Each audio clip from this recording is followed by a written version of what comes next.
Bom dia, meus amigos e minhas amigas. Nós vamos falar hoje de um assunto muito interessante da agricultura sintrópica e agroflorestal. Então, é um sistema bastante inteligente de fazer agricultura, pode inclusive combinar com a pecuária, e a gente não viu isso na escola de agronomia, a gente não vê isso nas escolas. Poucas faculdades, escolas agrícolas é que têm trabalhado essa temática. Então, a gente precisa prestar atenção, porque é um assunto muito interessante, que gera autonomia, que gera independência, é uma agricultura da abundância, onde a própria palavra sintrópica quer dizer você partir do simples ao complexo. E a gente vai ver que nesse sistema a gente vai procurar cada vez mais reduzir a entrada de insumos de fora da propriedade, insumos externos.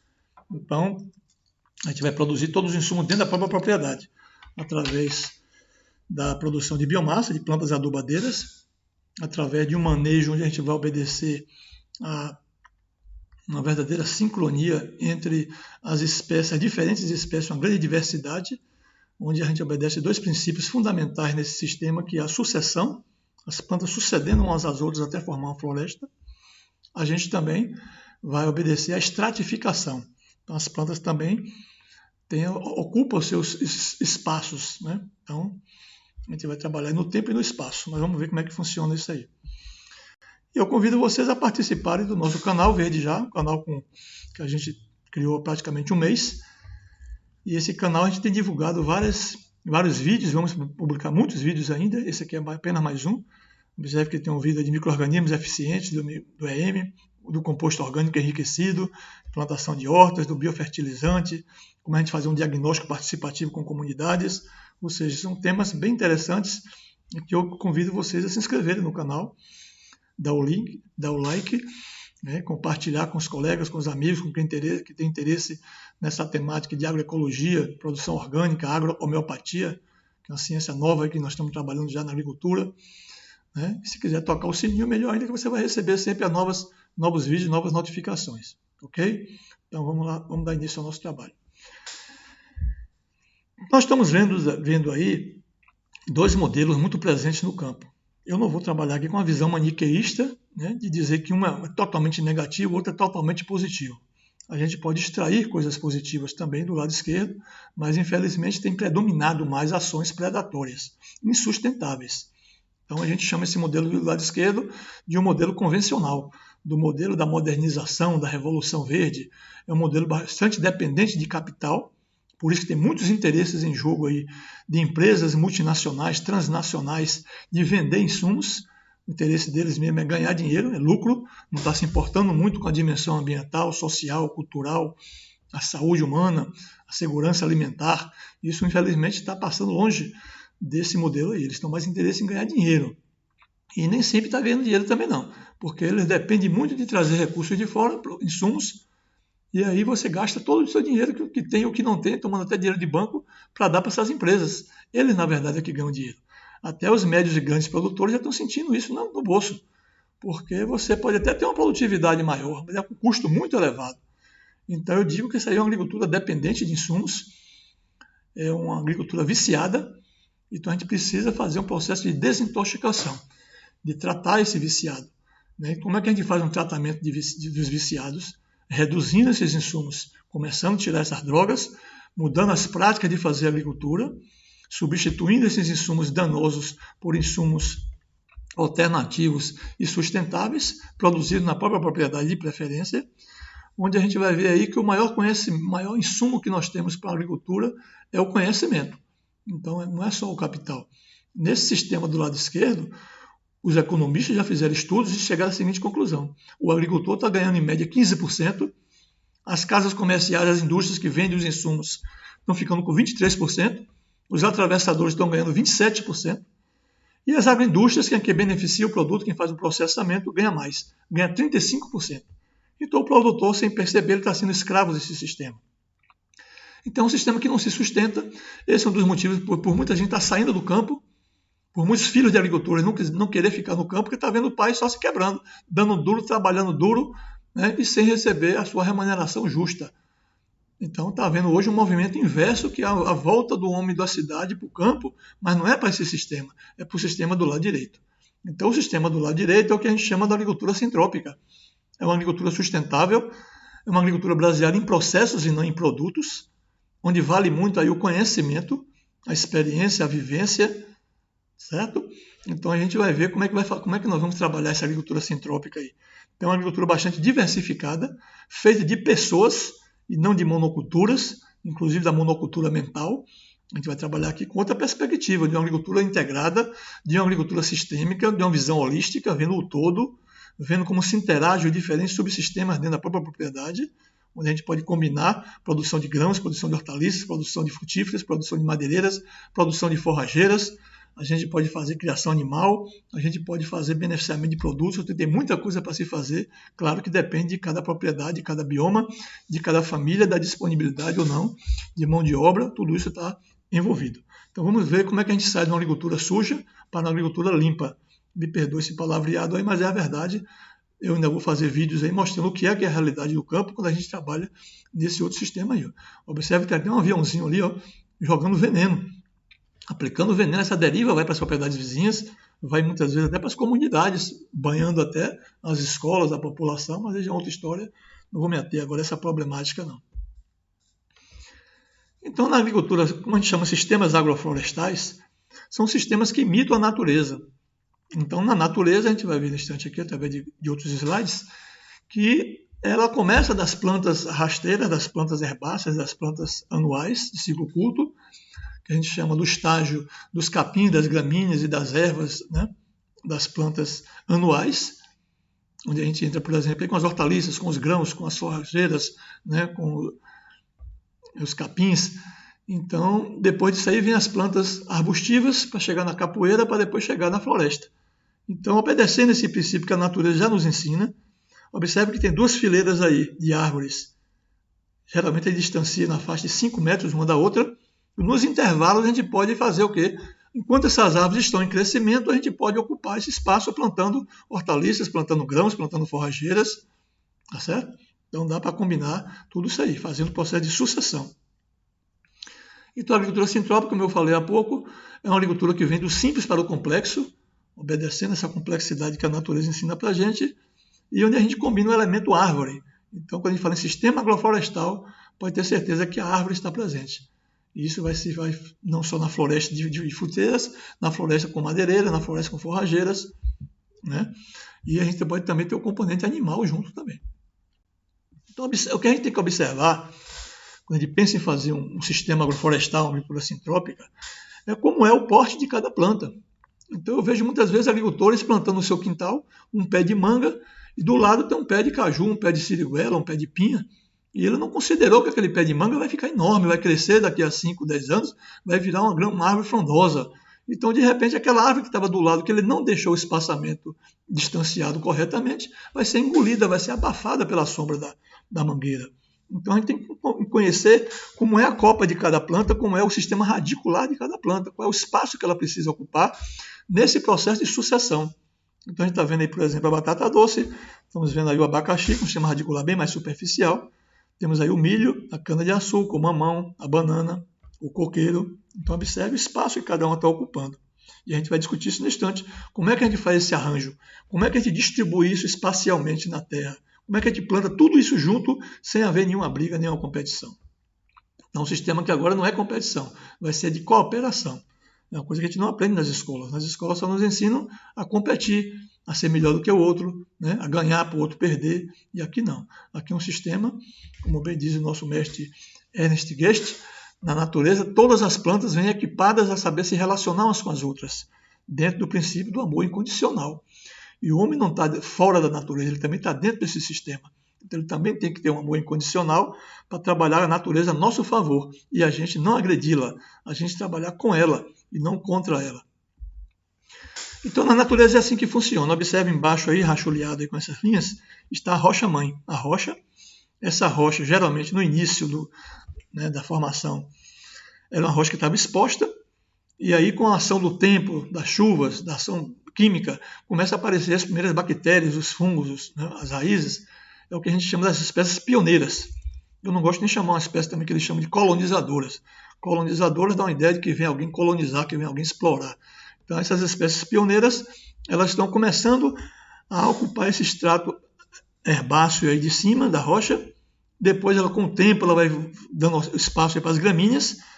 Então já vem os primeiros capins, as primeiras ervas. Isso a gente vai obedecer nesse instante quando a gente fizer o nosso arranjo agroflorestal. Em seguida, começa a aparecer, como o pessoal chama, o mato, né? A terra está começando a aparecer muito mato, está encapoeirando. Então esse mato já começa a aparecer plantas arbustivas. Observe que lá embaixo, acima da rocha, ó, o solo já está ficando mais profundo. O teor de matéria orgânica também já está aumentando com o resíduo que essas plantas estão deixando em cima do solo. Por isso que está aparecendo essas plantas de um porte maior, de um sistema radicular mais aprofundado. Então são chamadas espécies oportunistas. E aí, em seguida, na fase do tempo, seguindo o tempo, a gente vai ter o que o pessoal chama de capoeira. Então essa capoeira é o quê? São os arbustos que deram origem a árvores, que a gente chama do estrato secundário, para no futuro chegar à floresta, que a gente chama de espécie clímax, é a floresta primária, onde tem o estrato alto e o estrato emergente. Então existe um estrato alto, bem alto, mas existe um mais alto ainda que a gente chama do emergente, que fica lá na copa superior. Então essas árvores muito grandes, a gente vai ver que é preciso deixá-las mais afastadas umas das outras, para não ter um excesso de sombra.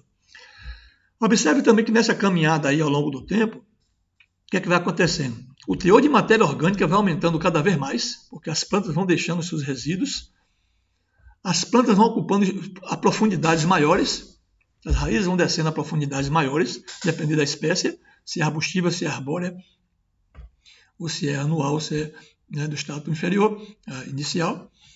A gente vai ver também que os primeiros micro-organismos começam a aparecer nesse estrato herbáceo, mas começam a aparecer mais tarde o que? As formigas, os cupins, os insetos. Mais tarde começam a aparecer os roedores, pequenos animais. Lá na frente, já no estágio bem mais avançado, começam a aparecer os primeiros mamíferos, até chegar o mamífero maior, que é o homem. Então o homem já chega nesse estrato maior da floresta. Mas a gente vai ver que ele deveria estar comungando com todos esses animais e essas plantas num sistema equilibrado, harmonizado, mas infelizmente ele não está cooperando com a natureza. Mas no sistema de agrofloresta e sintrópico, ele vai ser um componente importante de ser o regente dessa floresta, claro, obedecendo a inteligência maior do que a dele, que é a inteligência cósmica, a inteligência divina. Então o que é que o homem faz? Ele vem, encontra tudo pronto já a floresta, ele derruba a floresta, faz queimadas, e vem com um processo bastante agressivo de excesso de mecanizações, capinas não seletivas, deixa a terra toda descoberta, que inclusive é uma tecnologia importada de país de clima frio, que lá eles capinam, limpam muita terra, aram muito profundamente para quebrar o gelo, para esquentar a terra, e a gente traz uma tecnologia dessa alienígena, exótica, e faz aqui no clima tropical as mesmas coisas. Isso tem trazido muitos danos para os solos, causando empobrecimento, compactações e até desertificação.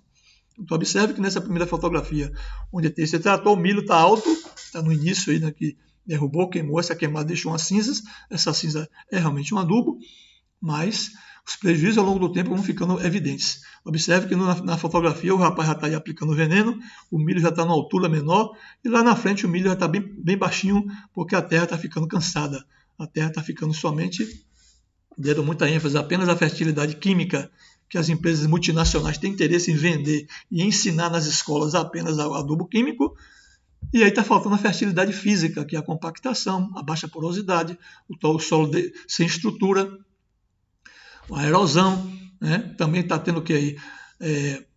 Falta de matéria orgânica, então a fertilidade biológica também está comprometida, a atividade microbiana também está comprometida, então o solo vai ficando esterilizado, o solo vai ficando compactado, por isso que a produtividade tende a decair. E para você ganhar dinheiro ainda nessa terra, você vai ter que gastar cada vez mais com adubo químico, agora você vai ter que comprar muito veneno, herbicida, e nesse sistema viciado, quem está ganhando não é o agricultor e nem a agricultura. Então era muito comum no passado as pessoas pegarem essa floresta e fazer esse processo de derrubada e queima. Então isso demorava 2 a 10 anos, dependendo da região. Os índios faziam muito isso, é uma questão até cultural ainda, mas essa derruba e queima está sendo bastante criticada, porque hoje a gente não tem mais como deixar essas terras em pousio, descansando, como os índios deixavam, e deixam ainda há algum tempo. Então, para essa terra se recuperar e voltar a ser uma floresta, vai demorar muito tempo. A gente não pode mais esperar 10, 50 anos para ter essa fertilidade recuperada, mesmo porque a gente não tem como deixar essa terra descansando aí por tanto tempo. Então a gente vai ter que aprender a fazer isso aí.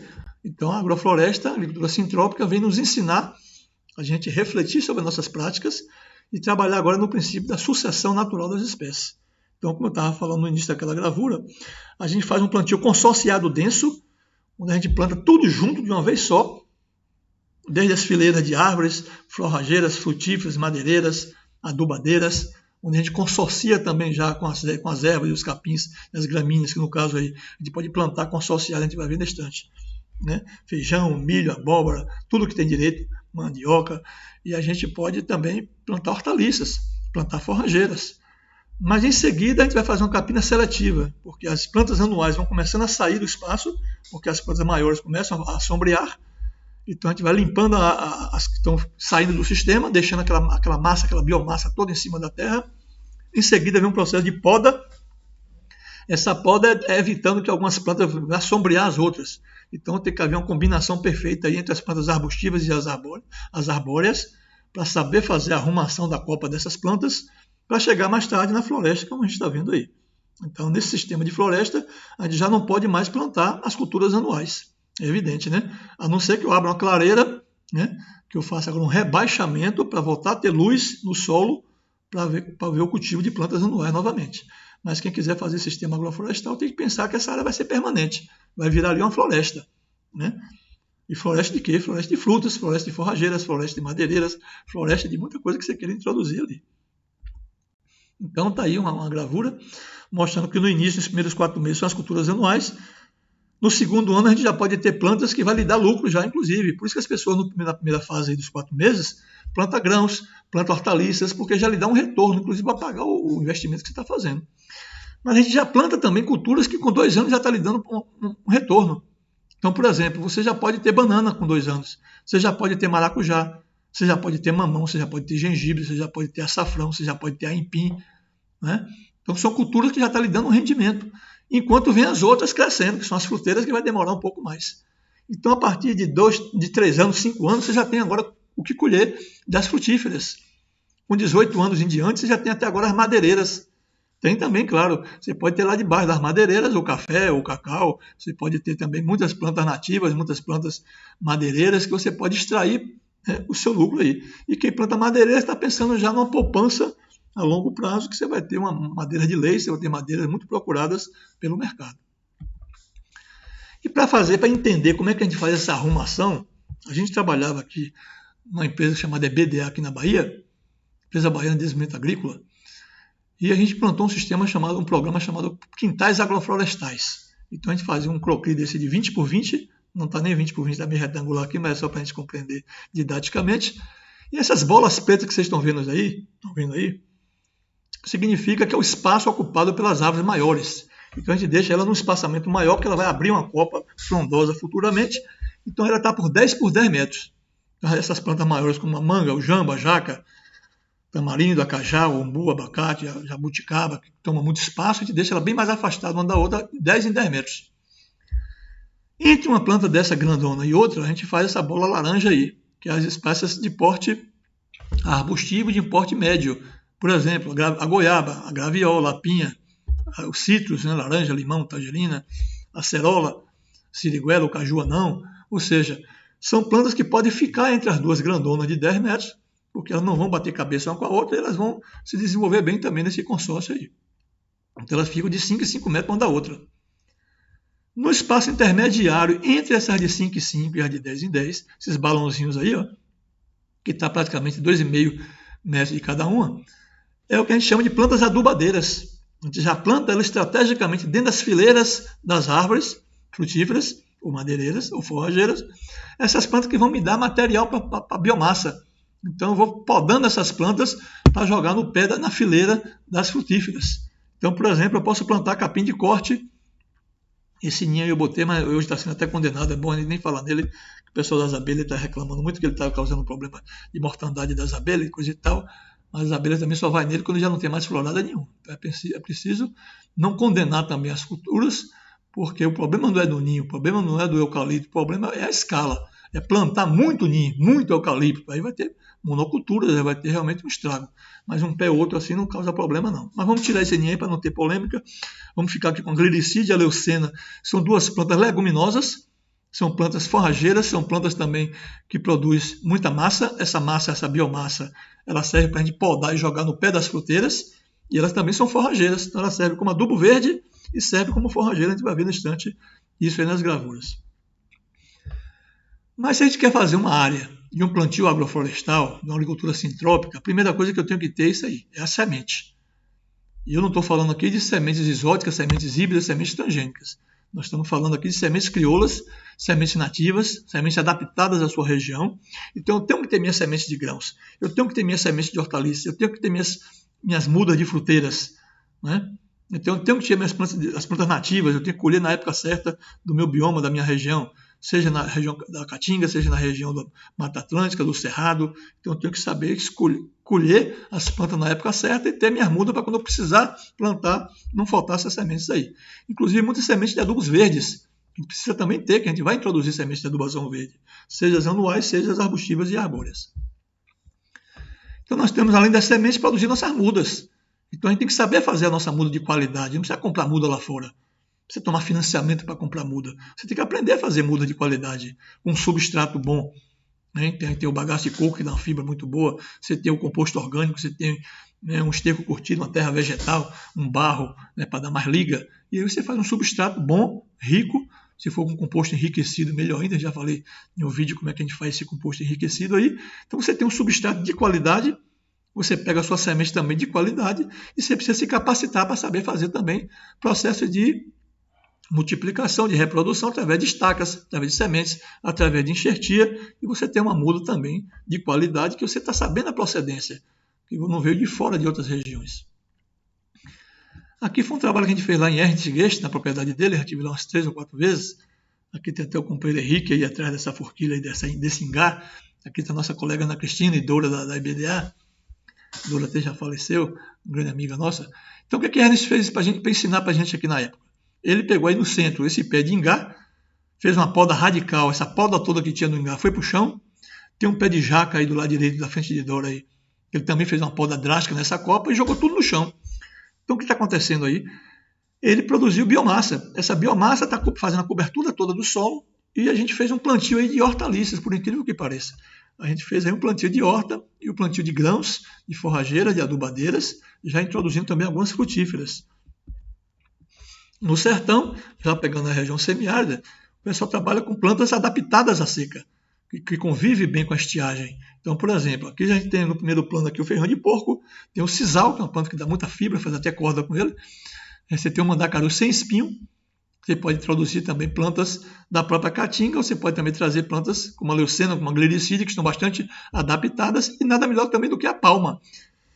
A palma forrageira é uma planta bem rústica, né? Inclusive acumula água. Então, no início das chuvas, o que é que você faz? Você derruba isso aí tudo, as fileiras todas, e bota tudo no chão. O terreno fica todo coberto. Então, a gente tem um solo todo coberto já dessas podas que você faz. A região ali de Orolândia, Umburana, a região de Jacobina, ali perto de Caatinga do Moura, aqui na Bahia, o pessoal tem trabalhado lá nesse sistema de policultivo. Fez um trabalho muito bem feito lá, por Márcia Hanze, por Henrique, do IP Terras, do Instituto de Permacultura, fez esse trabalho naquela região. Inclusive convenceu até os agentes financeiros a financiar esse sistema, porque é um sistema multidiverso, policultivos, e é uma região que chove bem pouco, lá não é nem semiárida, lá é uma região árida, lá só chove 500 milímetros de chuva. E mesmo assim a turma está tirando a sua sustentação, o seu sustento. É uma agricultura que dá segurança alimentar, mas somente dessa forma, porque senão de 10 safras ele só tira 1 ou 2. Mas nesse sistema de podas, de policultivos, os agricultores estavam vendo que era possível produzir alimentos para a família, alimentos para os animais, e o solo ficando cada vez mais melhor, mais fértil. Aqui a gente tem já uma propriedade onde ele deixou aqui as fileiras das frutíferas plantadas, e olha que esse capim aí que estava alto, ele foi o quê? Roçado.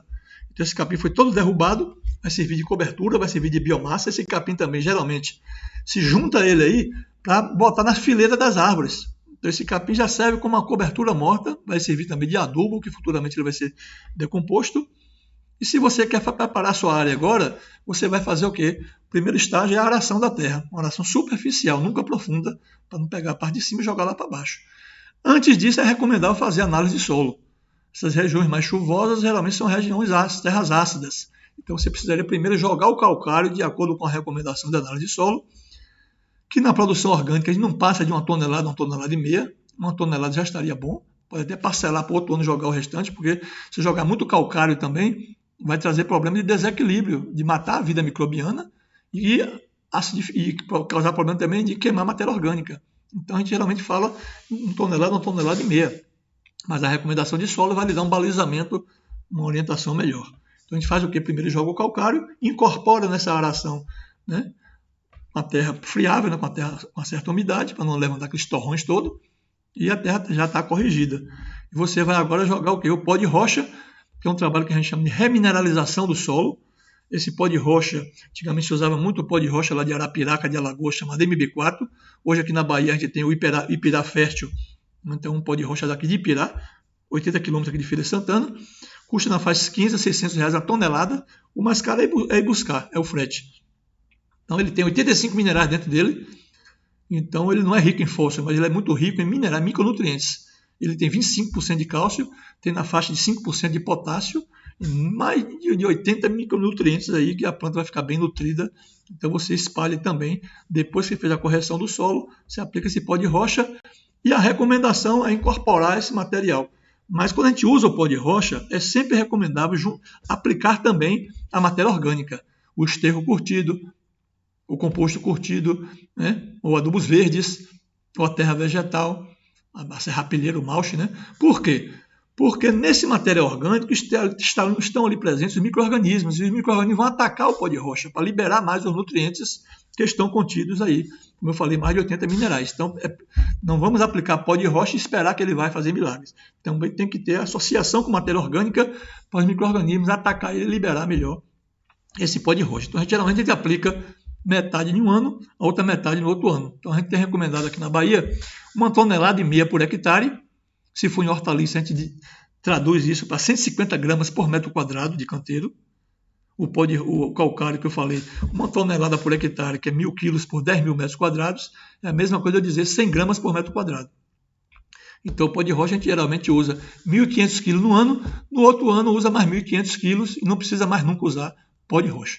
Aí agora vai ser com biomassa, trabalhar agora com matéria orgânica. E aí tem um equipamento muito útil, que é o chamado tratorito. O pessoal chama popularmente de Tobato, mas Tobato é uma marca comercial. São pequenos tratores, a um custo não muito alto, na faixa de 3 mil, 5 mil, dependendo da marca, da máquina. Pode ser mais versátil ou não, mas o agricultor não pode mais fazer aqueles esforços enormes de estar tudo na forma braçal, manual. Por isso que muitos jovens não querem mais nem ficar no campo, porque trabalho de estoque, trabalhos pesados, não comporta mais. Então a gente precisa ter acesso a esses tipos de equipamentos, como aí, por exemplo, o tratorito. A gente precisa ter uma forrageira para triturar material, para fazer biomassa. A gente precisa ter uma perfuratriz para furar os berços, os buracos para plantar as mudas. A gente precisa ter uma roçadeira costal, um pulverizador costal. Então, é por isso que é importante trabalhar em grupos, em associações, em cooperativas, porque nenhum agricultor ou agricultora vai comprar sozinho esses equipamentos. Então, é preciso comprar de forma coletiva. Então, está aqui já o pessoal misturando já o pó de rocha com o esterco. Então, o esterco curtido, o composto curtido, terra vegetal, mulch, vai tudo aí agora ser misturado e arrumado, incorporado no canteiro, acertando agora o canteiro, que geralmente tem a dimensão de 1 metro, 1,5 metros. A gente vai ver, inclusive, estratégias interessantes como é que a gente vai fazer esses canteiros aí. Como eu falei para vocês, é preciso ter mudas, né? As mudas tem que estar já no ponto, né? Inclusive na lua certa. Essas plantas, por exemplo, que vocês estão vendo aí, né? O couve, alface e tal, é possível plantar na lua crescente. Na lua crescente é cheia, que a energia está toda na parte aérea. A gente vai fazer um vídeo depois explicando o que é essa questão de lua, da estação do ano. Então, a muda tinha que estar planejada já lá no viveiro, na sementeira, para ela já estar pronta na lua certa, na fase certa que você preparou o seu solo. Então, aqui está uma maneira de você plantar sementes, né, diretamente, as sementes que, como é o coentro, no caso o coentro, a salsa, algumas plantas cenoura, né, que você tem que plantar diretamente no solo. Então o solo já está aí coberto, já está adubado, e vai plantar agora com a mão leve, senão vai cair muita semente, vai dar muito trabalho para você desbastar esse negócio depois aí.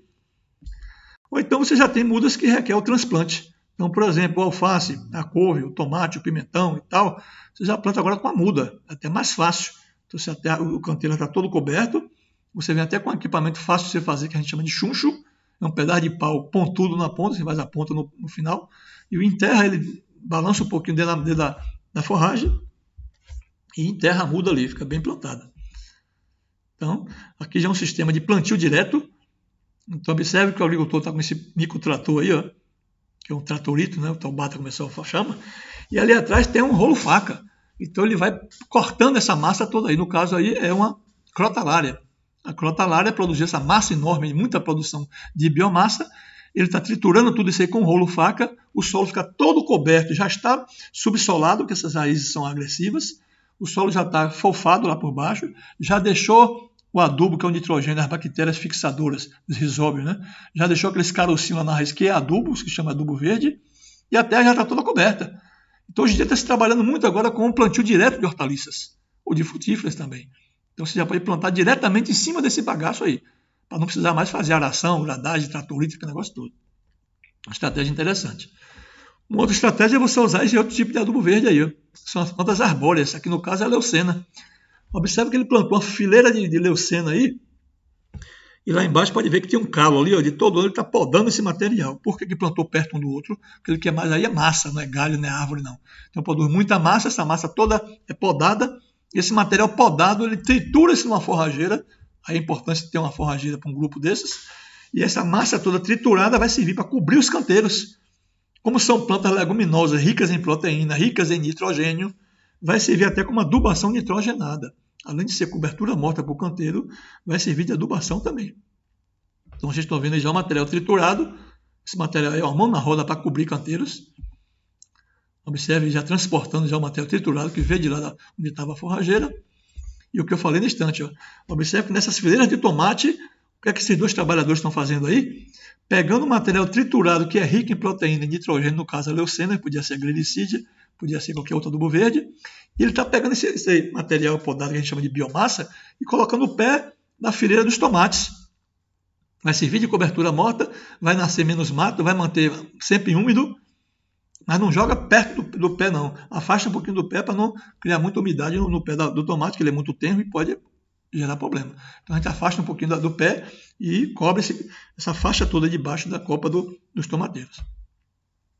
Aqui eu quero chamar a atenção da importância de você ter um canteiro de flores, porque as flores atraem muitas abelhas, insetos polinizadores, que são predadores, são inimigos naturais. Uma planta muito utilizada é essa planta chamada margaridão, uma planta bonita, planta ornamental, mas é também uma planta muito útil no sistema agroflorestal, porque ela atrai muitos predadores, muitos insetos, muitas abelhas, né? E ela também serve para ficar podando essa planta forrageira. Então, vai podando ela para fazer o quê? Biomassa, para jogar no pé das plantas. Olha que interessante esse canteiro aí, ó. A turma já está bem criativa, inclusive na região nordeste, que chove muito pouco, a gente tem que guardar cada vez mais água. A água é pouca, é escassa, então aqui ele está fazendo o canteiro de uma forma diferenciada. Então observe que ele fez 3 valas, 3 sulcos em cima do canteiro. A terra foi arada, mas ele está fazendo o canteiro não mais naquela forma convencional, de fazer aquele canteiro abaulado, que a chuva bate, a irrigação bate e escorre. Então aqui a ideia não é escorrer água, é fazer uma espécie de um ninho, né, uma reentrância aí, porque o plantio, essas valas agora você pode encher do seu adubo, seu esterco, seu composto, seu terra vegetal, né, e você vai plantar agora dentro dessas valetas, tá certo? Há quem faça diferente, há quem faça de encher essas valas de material orgânico, de biomassa, e plantar nos cucurutos aí, né, adubar e depois plantar a sua semente ou sua muda. Aqui foi um trabalho ali em Raul Pinho, ali em Tanquinho, amigo nosso. Olha o que o pessoal faz aí, tá vendo? Ele fez esses buracos aí, onde vai plantar frutífera. Espaçamentos maiores ou menores, dependendo do espaçamento de cada uma. Mas observa a bacia que ele fez em volta para acumular água. Observa aquelas 3 valas na frente ali também. Aqui você pode consorciar o que? Plantando ali grãos, plantando hortaliças, até essas fruteiras ir crescendo. Tá vendo aí? Olha que coisa linda. Isso é inteligência, isso é sabedoria, isso é conhecimento. Aqueles sacos todos ali, ó, ali é palhada, ali é para cobrir isso aí tudo depois. Então, nessa fileira você vai plantar as fruteiras, já nesses berços aí, que a gente não chama de cova, né? Cova é para defunto. Então, na agricultura sintrópica a gente chama de um berço. Esses buracos aí que a gente chama de berço, tá espaçados aí para você plantar as frutíferas, e até essas frutíferas crescerem, que tá pequenas ainda, né? Você pode, nessas valas aí, encher de adubo e plantar hortaliças, plantar quiabo, plantar tudo que você quiser, tem direito. Então, observe que já foi coberto agora. Do lado direito está totalmente coberto, essa fotografia aqui. No centro já está fazendo a cobertura e o plantio. Então, se planta, depois cobre. E aqui, quando a gente tem um terreno inclinado, a gente tem que fazer o quê? Curva de nível, né? Então, a curva de nível é uma tecnologia importante, que eu vou fazer um vídeo também sobre curva de nível. E aqui é uma tecnologia bem inteligente também, que tá, né? Todo mundo que conhece a tecnologia não. É chamado, o nome até exótico também, é chamada Rutacutter, que significa canteiro elevado. O que é que ele fez aí? Ele fez a marcação da curva de nível, contra a caída do terreno, claro. Ele abriu uma vala, uma valeta, acompanhando a marcação da curva de nível. E as podas que ele fez aí na mata em volta, o material mais grosseiro, as madeiras mais grossas, ele bota logo no chão, na primeira camada. Depois cobre com terra, com a própria terra que levantou aí, que a gente chama o quebra-mola, né? A terra que tirou do buraco, ele vai jogando terra em cima dessa madeira mais grossa. Em seguida vem com os galhos mais finos, joga em cima dessa terra também, joga a terra de novo em cima. Depois vem com a folhagem, com o material mais picado, joga em cima dessa terra também. Depois mais terra por cima. E por último essa cobertura, como vocês estão vendo aí, nesse lado direito inferior. Então o que você tem aí? Você tem um canteiro elevado, que você pode até plantar, isso aí vai derreter depois, e você pode até plantar nesse canteiro elevado aí. Tecnologia bem interessante. E faz o que a gente chama também de cordão de contorno. Você pode, contornando essa valeta toda aí, plantar uma faixa de uma vegetação que feche bem a terra, porque quando a água quiser escorrer, levando terra e água, vai ficar empoçado aí nessa valeta, e esse material esponjoso aí vai guardar essa água toda. E esse reforço que a gente chama de um plantio aí em volta desse suco, a gente chama de cordão de contorno, pode ser uma área, por exemplo, de capim de corte, de cana, lá na região do sertão podia ser de palma, podia ser de sisal, pode ser capim santo, contanto que feche bem, para a água não descer, não escorrer e não causar erosão. Então aí é o Rutacutter. Aí tá vendo como é que ficou? Que beleza? Isso é inteligência. Isso vai ser derretido depois, o material vai ser decomposto, você pode até plantar em cima desse canteiro, por isso que chama canteiro elevado. E a água não desce mais agora escorrendo, não. Aqui outra coisa interessante, o pessoal está aproveitando aí, ó, papelão, que o supermercado dá até de graça para você levar. Então, cobrir de papelão todas as entrelinhas, né, entre uma rua e outra, e você cobre esse papelão todo depois. Esse papelão vai ser decomposto, geralmente não tem material químico nenhum dentro dele, ele vai impedir que o mato cresça, porque ele vai abafar o mato, a semente do mato que está embaixo, e depois você cobre isso aí. Então, isso mantém também a umidade. Uma estratégia para a região semiárida. Eu já vi até o Tony Gomide, ele fala até na região lá de Ceará, Paraíba, aquela região mais semiárida, da Caatinga. Eles até iam nas construtoras, o pessoal está construindo lá os prédios, os edifícios, eles pediam lá os sacos vazios de cimento. Aquele saco de cimento ele partia pelo meio e aí para fazer essas coberturas aí. Aquele pozinho do cimento ali é um pó de rocha, né? Tá ligado, né? Então vai virar adubo também. Vai derreter junto com o saco e ele cobre depois aquele saco, a areia toda, né? Impedindo que o mato cresça. Então, olha aí, os canteiros já tudo plantado, tudo já coberto, né? E isso para a região semiárida é mão na roda, né? Porque você vai gastar muito pouca água. A cobertura morta é para você não vai ter mais problema com o mato não vai nascer mais aí. Você vai ter problema com a chuva, a pouca chuva que cair aí está guardada, não vai causar evaporação, transpiração. As plantas com certeza vão gostar bastante dessa terra mais fria, sempre mais úmida, e os micro-organismos vão ter sempre o que comer e viver uma vida boa, porque o micro-organismo também gosta de vida boa. Qual é a vida boa? Umidade, temperatura mais fresca, né? E comida, que é a matéria orgânica. Aqui tem uma planta, vamos pegar agora, o pessoal às vezes fala, critica, você está falando da região chuvosa, da região que... Então aí é muito fácil, e a Caatinga? Eu quero ver no semiárido, eu quero ver lá na Caatinga, onde não chove. Pronto, então vamos trabalhar com a Caatinga agora para mostrar outra visão para quem está já na região nordeste aqui do semiárido, região do Cerrado, que já chove menos, o Cerrado apesar de chover mais. Mas aqui tem uma planta chamada pornúncula, é uma planta parente da mandioca, é como se fosse uma mandioca perene, ela pode produzir até mais de anos aí, ó. Então é uma planta que pode lhe dar várias podas para fazer forragem. E forragem para o chão também, claro, né? Então observe aqui, lá no primeira fotografia lá do alto, do lado esquerdo, o pessoal já fez o que aí? Fez uma roçagem desses galhos, tirou os galhos tudo, já botou em curva de nível, ó, para evitar a enxurrada, levar a terra. Aqui no lado direito superior ele fez o que aí? Um raleamento, uma tecnologia, o pessoal da Embrapa trabalhou muito lá no Ceará, onde ele fala uma tecnologia chamada raleamento, rebaixamento e enriquecimento. Então ele pode fazer um raleamento dessa caatinga, tirando as árvores que não têm interesse, para abrir mais clareiras para se plantar. Pode fazer um rebaixamento de algumas plantas que vão ser plantas adubadeiras ou forrageiras para os animais. E se você não tem forragem para jogar no chão, o pessoal que foi buscar o quê? Foi buscar a palha de carnaúba para jogar no chão. É a biomassa inicial, como a gente chama a placenta. É a primeira camada que eu falava, que é o extrato herbáceo, os capins, para forrar logo o chão. Então ele cobriu aqui com palha de carnaúba. Do lado direito, palha de milho. Então observe que o plantio da palma está todo coberto com milho, a palha de milho. Quando chover aí, ó, essa palma vai gostar bastante, que vai manter sempre a umidade e vai nascer menos mato. E aqui uma irrigação de salvação. Olha o que a agricultor fez aí. No pezinho de caju ali do lado direito, tem a gotinha caindo ali sempre, ó. E aquilo até caprichou, fez até um gotejamento aí, até um poligotejamento com várias garrafas. Mas isso aí a gente pode até achar que é uma coisa assim, pequenas áreas, mas isso aqui é quem garante segurança alimentar. Antes essa família não tirava nada daí, não produzia nada. Agora ele tira sua fruta, vocês vão ver na estante. Vai tirar sua hortaliça, sua batata doce. Aqui ele está fazendo o que a gente chama de capina seletiva. Então o milho já foi colhido, aqui tem uma torceira de cana, torceira de banana, e esse mato todo que nasceu aí vai ser o quê? Roçado. Como é que você vai roçar isso? Isso depende da realidade de cada agricultor e agricultura. Ele pode roçar isso no facão, na foice, na estrovenga, mas lembrando o que eu falei no instante. É interessante que o agricultor, que a agricultura, que seu grupo tenha uma forrageira já, uma forrageira costal, né? Uma roçadeira costal, desculpe. Então a roçadeira faz esse serviço aí rapidamente. E olha como é que fica o chão aí, todo coberto. Então um dos princípios da agrofloresta é manter a terra coberta. A gente vai ver isso mais tarde. E aqui está essa senhora já colhendo o seu caju, né? O outro já colhendo aqui a melancia, colhendo a batata doce, a criança aqui já com os pés de limão, já colhendo limão, e aí começa a aparecer produção que antes não se produzia nada, só se falava a culpa era da seca, da estiagem, mas não, é saber conviver com o semiárido.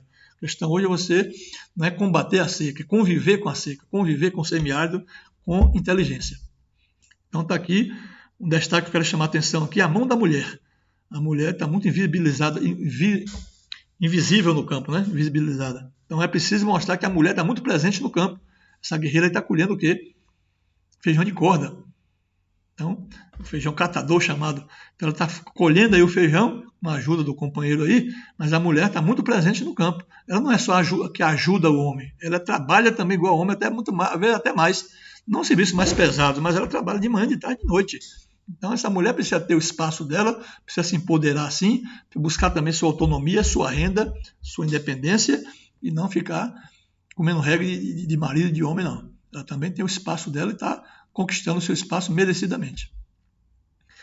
Aqui tem um sistema que a gente chama de integração lavoura e pecuária, que no caso é árvores com pastagem. Então aqui esse eucalipto está espaçado para entrar luz para a forragem, que você pode trabalhar com pecuária, e esse eucalipto aí está dando um certo sombreamento, um bem-estar animal. Olha que proposta interessante aqui de trabalhar com adubos verdes, forrageiros e arbóreos. Aqui no caso, vocês estão vendo do lado esquerdo, o plantio de leucena em fileiras duplas. Eu já plantei muito, mas não em fileira dupla assim. Fileira dupla, espaçado uma fileira da outra de 5 metros. Então, no semiárido, a gente até recomenda que se plante com sementes, fazer a muda com semente e não plantar por estaca. Por quê? Porque a muda produzida com semente ela tem um sistema radicular pivotante mais agressivo. Vai penetrar melhor no solo do semiárido e vai buscar a umidade e nutrientes lá embaixo, que a estaca até formar aquele enraizamento. Vai demorar um pouco, pode ser até que nem pegue, ou tenha dificuldade de pegamento. Mas você plantando já uma muda com semente, você não perde nunca aquela muda ali. E ela vai buscar, a raiz é pivotante, vai buscar mais nutrientes e água lá embaixo. Então, por exemplo, do lado direito aqui, ó, sim, voltando à figura aqui anterior do lado esquerdo, então você tem fileiras duplas de leucena, 1 metro uma fileira da outra aqui, e 5 metros a fileira dupla da outra. Por que 5 metros? Porque eu posso consorciar, plantar o que eu quiser entre as fileiras. E eu posso roçar, na segunda foto aqui agora, rocei poder, a copa toda da leucena, joguei tudo no chão. Então a Embrapa tem um trabalho muito interessante que ela diz o seguinte: a primeira poda é adubo verde, a cobertura para o solo.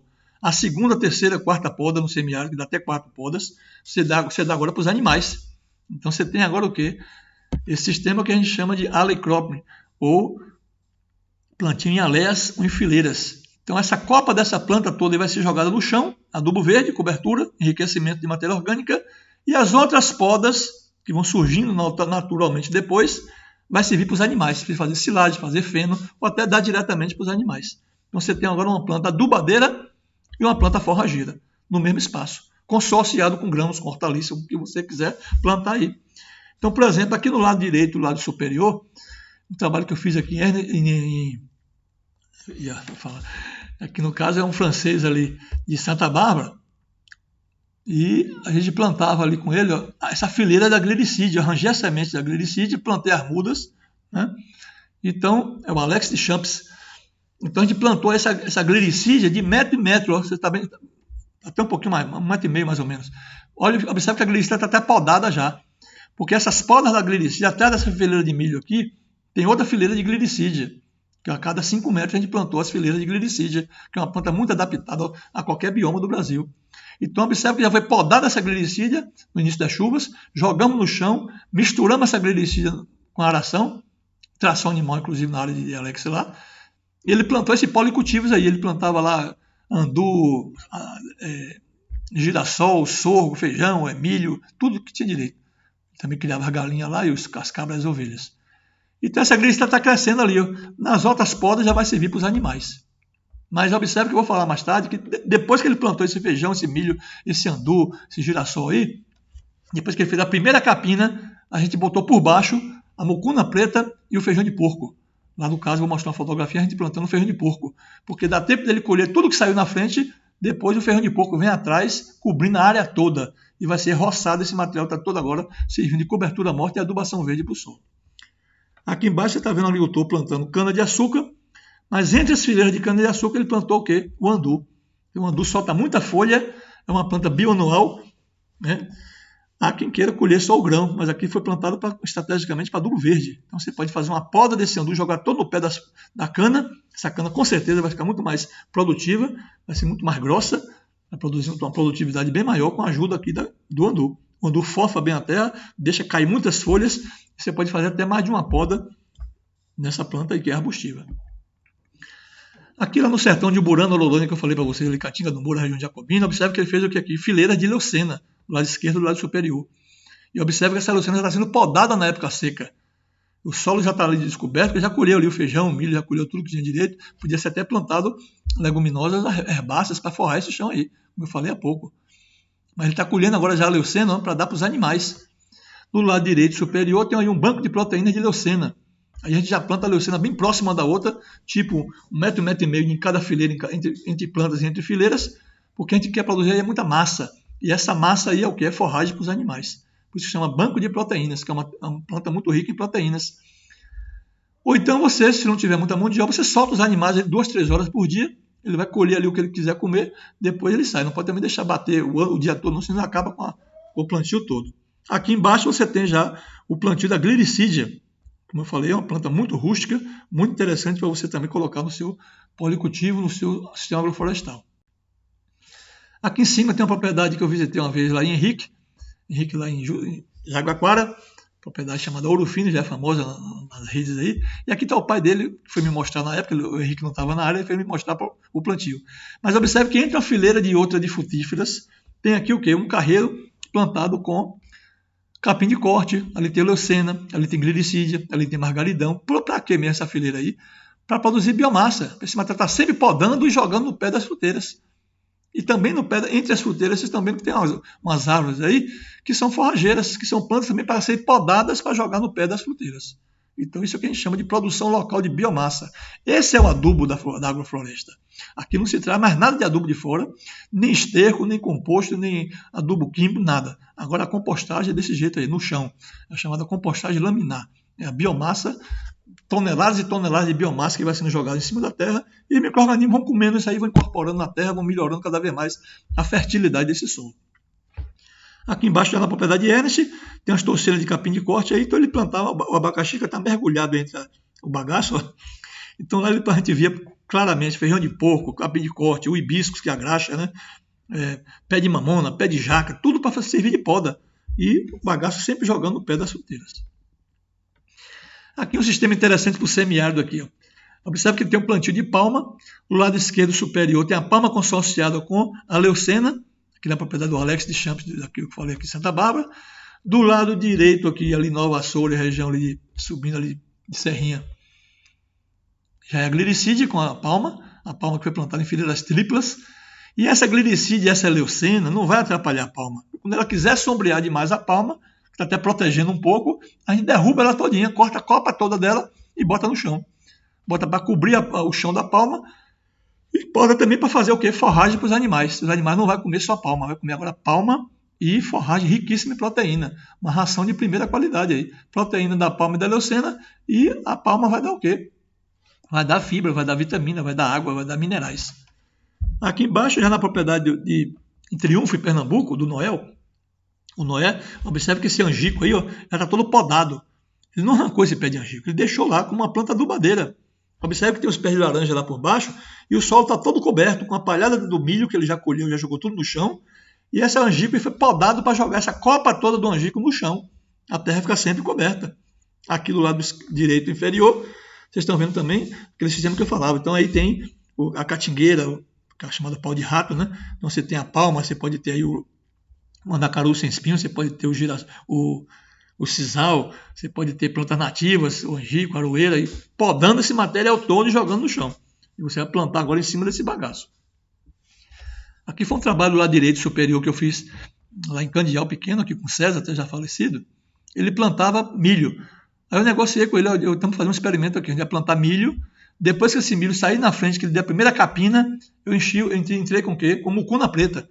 É uma planta bem agressiva, bem rústica, trepadeira. Então ele deu tempo de colher o milho porque ele saiu na frente. Depois a mucuna vem cobrindo a área toda. Quando ela começar a canivetar, que a gente chama de frutificar, formar primeiras vagezinhas, está na hora de cortar ela. Então a gente roça a palhada do milho que ficou e a mucuna preta toda. Então o solo já está todo adubado, todo coberto.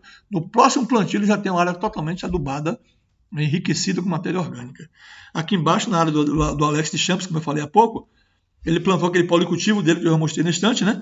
Mas atrás eu plantei o quê? Ferrão de porco. Então, entre as fileiras que eu falar para vocês, que tinha girassol, que tinha milho, que tinha gergelim, que tinha sorgo, que tinha feijão, que tinha milho, saiu na frente. Depois que fez a primeira capina, eu entrei com ferrão de porco. Então você percebe que o milho já está sendo colhido, já saiu todo, e ele vai agora roçar esse material todo e botar no chão. Quando ele começar a canivetar, quando começar a frutificar, que ele está com mais massa. Aqui no lado direito, lá em Noé, em Triunfo, observe que está aparecendo aqui uns arbustos, né, uns matos aí, ó. Mas ele já vai deixando. Por quê? Porque ele quer esses matos aí para servir de planta adubadeira. Depois esse mato vai crescer, vai virar um arbusto, vai querer virar uma árvore, mas ele está sempre podando para jogar no chão. Isso é estratégico. Aqui mesmo ele fez o quê? No lado direito superior, pau-ferro, né? O pau-ferro é uma planta bem adaptada para caatinga, para semiárido. Observe que lá em cima já tem até uns calos de tanto ele roçar esse material, derrubar. Essa copa todinha ele derruba todo ano para jogar aí no pé das palmas. Aqui lá em Eurolândia e Umburanas, ela tem ali o pé de mucunã. Mucunã não é a mucuna, é parente. Dá um grãozão, um grão enorme. E observa a tanto de massa que ela produz. Ó. Você pode derrubar e usar essas plantas estrategicamente para produzir biomassa, para fazer cobertura do solo. Aqui você tem a alfafa, aqui do lado esquerdo, do lado direito, do lado esquerdo, do lado inferior. Ali está o colega Zé Quinto, está ali o colega Robson Aglair, da Cofasp de Jacobina. Então a gente fez um curso lá com a turma de Jacobina e aqui está a alfafa. Olha o tamanho dessa alfafa, olha tanta massa que essa alfafa produziu, em plena região seca, semiárida. Do lado direito inferior, observe que é a leucena. Desculpe, aqui a gliricídia plantada com a palma. Então aqui foi lá em Onelito, em Mata Grande, trabalhava lá em Santa Bárbara. A gente fez o quê? Onelito, vamos incrementar esse negócio dessa palma aí. Negócio de monocultura aqui não, vamos melhorar esse negócio aí. Plantamos o quê? Gliricídia a cada 2 metros, pulando a palma. Essa gliricídia vai buscar adubo que a palma não está buscando nas camadas mais profundas. Vai produzir essa folhagem toda aí, essa folhagem vai crescer muito mais e vai fazer podas e jogar no pé da palma. E é uma forragem que vai enriquecer a ração da palma. O animal não vai comer só palma, vai comer agora palma com gliricídia. Uma ração, um casamento perfeito. Aqui aquele canteiro que eu falava para vocês, os sucos, aqui foi recentemente aqui em Monte Gordo, a gente está fazendo um trabalho na Copermonte lá, na comunidade Coqueiro, em Camaçari. E aqui está o pessoal plantando já o canteiro, as mudazinhas aqui de alface, mas o agricultor não tinha na época aqui o esterco curtido nem o composto, que a gente fez, a gente usou a terra vegetal. A terra, o mulch, né? A serrapilheira que a gente buscou lá debaixo da mata. É o adubo que ele tinha, é o que a gente vai usar. Então depois a gente vai usar o quê? O EM, o biofertilizante, né? Vai enriquecer mais isso aí com pó de rocha, já fiz o uso do calcário. Olha que interessante, tá vendo o canteiro como é diferente esse? Então observe que tem essas valetas aí, ó, que é para segurar a água. Isso para a região semiárida é estratégico, é fundamental. Mas inclusive a região chuvosa também. Porque as plantas vão receber mais água plantada dentro desse suco aí. Ó. Então esse suco, esse tudo vai ser coberto, a planta já está maior aí agora. Aí você joga essa biomassa toda agora para cobrir o solo, vai gastar muito menos água de irrigação. Então observe aqui já no sítio de João, João bastante conhecido lá no Distrito Federal, a gente fez um congresso de agronomia lá em Brasília, eu fui lá visitar essa área dele. Observe que entre as fileiras de frutíferas, ele fez o que aí? Plantou hortaliças. Mas olha como é que ele plantou. Ele plantou naquele sistema também das valetas dentro dos sulcos e encheu de palhada aí. Que palhada é essa aí? De eucalipto. Ele já planta muito eucalipto lá, não para fazer monocultura de eucalipto, é para ficar faltando podas. Para ele ter madeira, ele ter material podado para passar na forrageira, tritura todo esse material, a poda do eucalipto e joga tudo aí em cima das hortaliças. Então vocês estão vendo o sistema de irrigação aí no Mangueira Centeno, lado direito do lado esquerdo, então essa água fica bem acumulada aí, bem, não evapora. Outra estratégia é de você acumular água. Observe como esses canteiros são diferentes, está vendo? Então ele já plantou aqui, já fez esses berçozinhos aí, essas escavações aí dentro do canteiro, para plantar de sementes já, para segurar bem a umidade. E ali já foi plantado por mudas. Mas observe que ele fez os buraquinhos ali, ó, para cada muda ali ficar dentro de um buraco. Então toda a chuva que cair aí, toda a irrigação que cair aí está guardada. E observe a cobertura morta, não se esqueçam. E observe que na própria fileira das frutíferas, como ele fez também uma valeta aqui. Tem um pé de eucalipto logo na frente aqui, um pé de mamão, um pé de taioba, né? Ali já tem outras plantas, mas o canteiro está em forma de V, né? Para segurar essa umidade.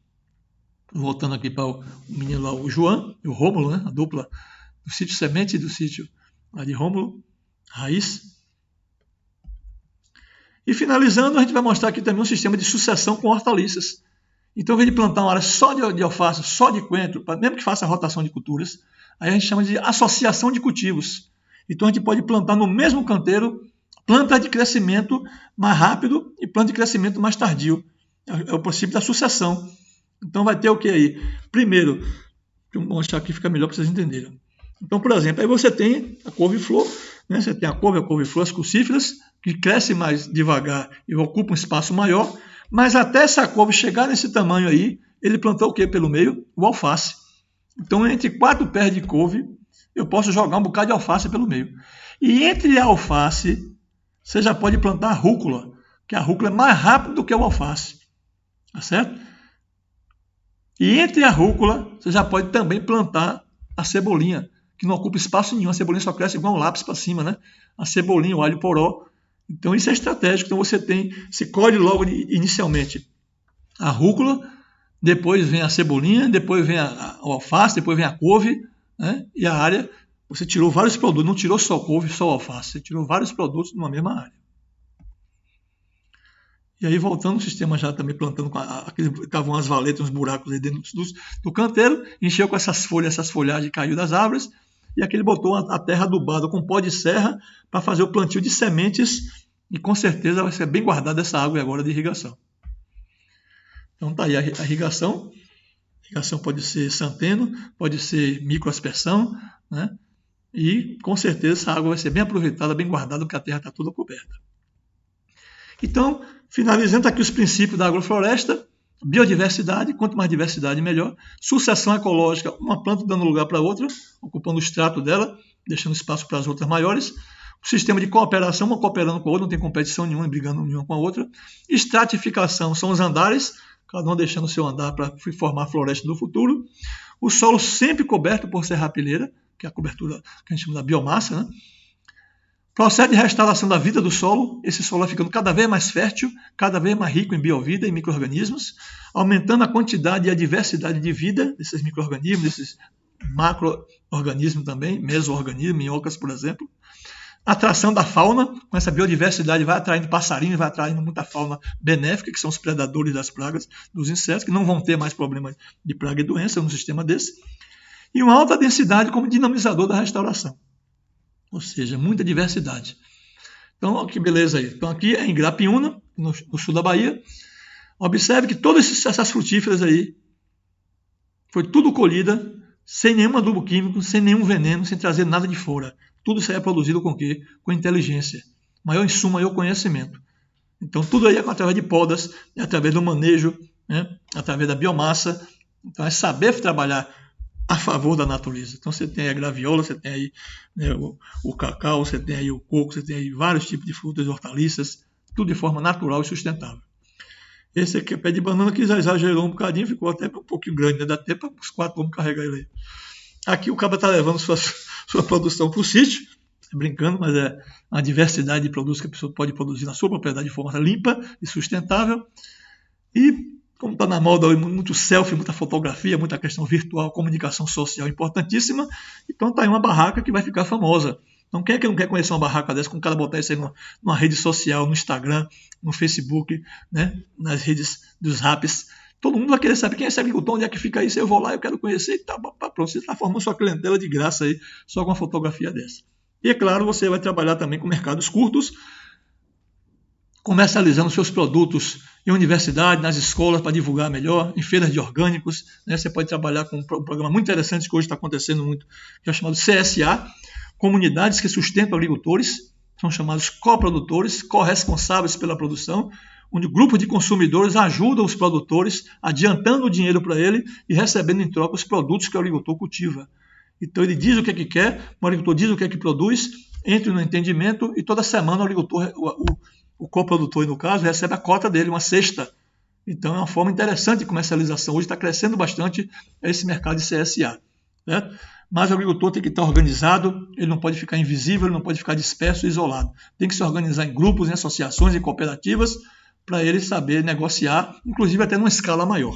Certo? Então a gente está finalizando. Se vocês quiserem fazer qualquer pergunta, quiser fazer qualquer observação, eu recomendo que vocês visitem o nosso site no nosso canal lá, o Verde Já, no YouTube. Pode colocar as perguntas lá que a gente está sempre lendo, sempre observando, sempre respondendo, e até com sugestão de novos vídeos, que muitos vídeos a gente vai postar ainda, e é interessante que haja esse diálogo com vocês, tá certo? Então eu agradeço a atenção, né? Vamos se encontrar nos próximos vídeos, que já estão já no prelo para serem gravados. Então, um bom dia para todos e para todas.